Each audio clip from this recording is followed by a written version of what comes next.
Good evening. This is Radio Free Bashel. I am Alphonse. Tonight, hierarchy versus centralization. In the first year of the French Revolution, one of the revolutionaries wrote secretly to the king and told him that the revolution had strengthened the monarchy more than years of absolutism could. He explained that by wiping away the aristocracy and many of the feudal structures and local governments and assemblies, that it had centralized power.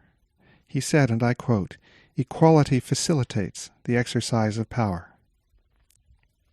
It is often said that hierarchy is centralization, as though the two were the same. But often, in fact, they are not. Often these two things tend to be opposites from one another. Consider a firm before the era of cheap telecommunications. You're a company operating across the United States, or the headquarters, say in New York City, and you have operations in states around the country. Well, you're going to have a hierarchy. You're going to have regional heads in places like Ohio, perhaps, or California. And those heads have the ability to make decisions on their own because they can't always refer back to headquarters.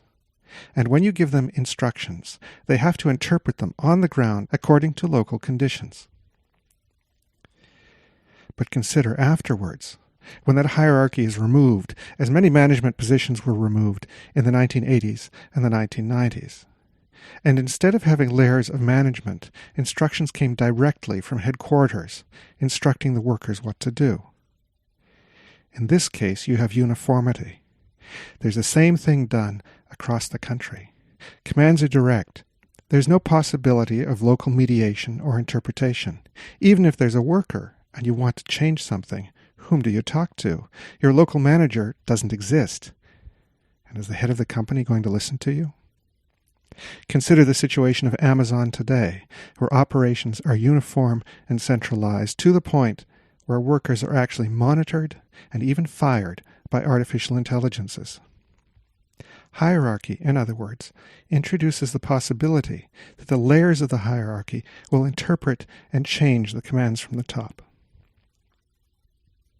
I think the mistake we make is because when we imagine eliminating hierarchy, we imagine eliminating control altogether.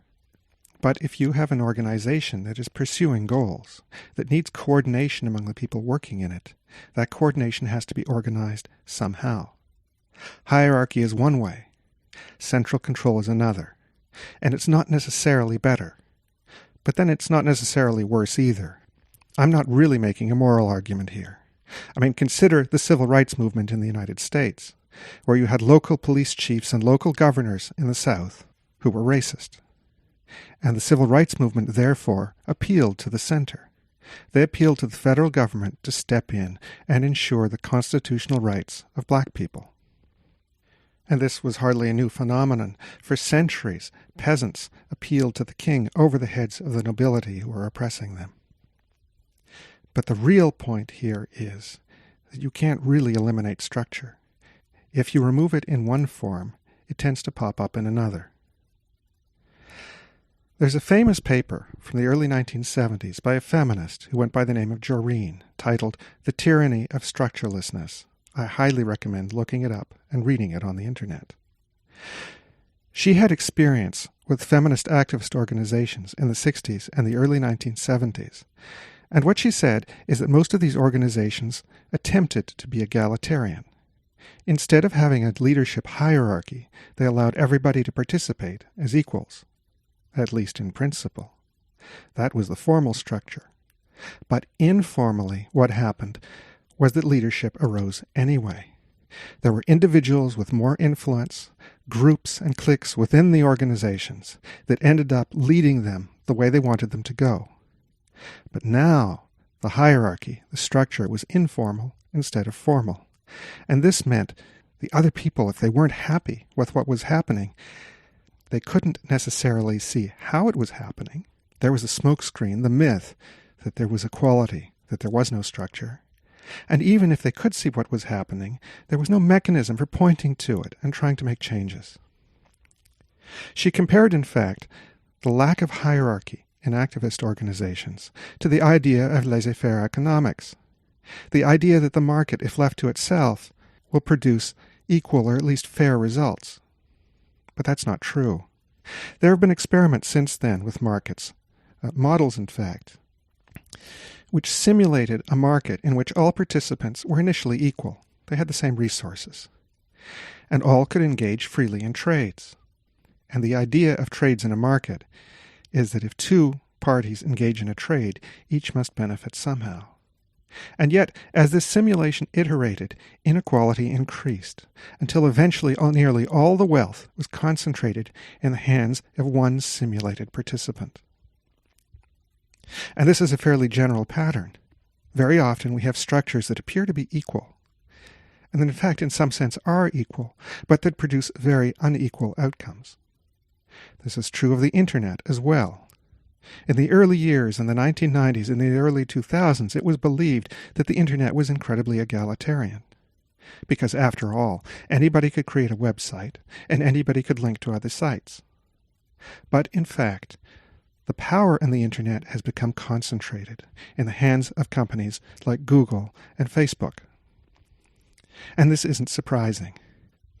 I would even suggest that the easier it is to make links, the easier the communication, the more uniformity and equality there is, the easier it is for a hierarchy of this kind to emerge. The question then isn't so much whether you have leaders or elites or people with more influence, but who they are and how you choose them. The same pattern that Joreen described in the 1970s actually did take place during the French Revolution. Augustin Cochin, writing in the early 20th century, describes what happened with the philosophical societies, talk shops that had existed for decades before the Revolution.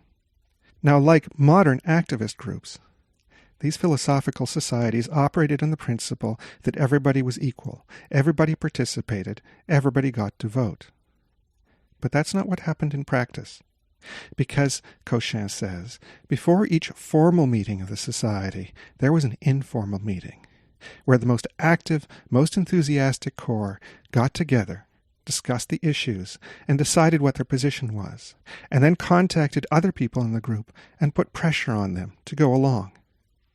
And then when the group met, it appeared as if the consensus arose organically, that the people in the group already wanted the outcome that the secret elite had decided on ahead of time. And it would often arise without their action. And when this same activity, this same model of governance was applied at the level of the entire country of France, the result was, Cochin says, the Revolutionary Terror. Now, as I say, I'm not making a moral argument about when hierarchy is beneficial or when it is not. What I am saying is that the choice you have is whether you choose your structure of your organization or your society, or whether it's chosen for you in ways that you may not understand and may not have influence in. It might be good sometimes to choose less structure and less hierarchy. It might be good other times to choose more.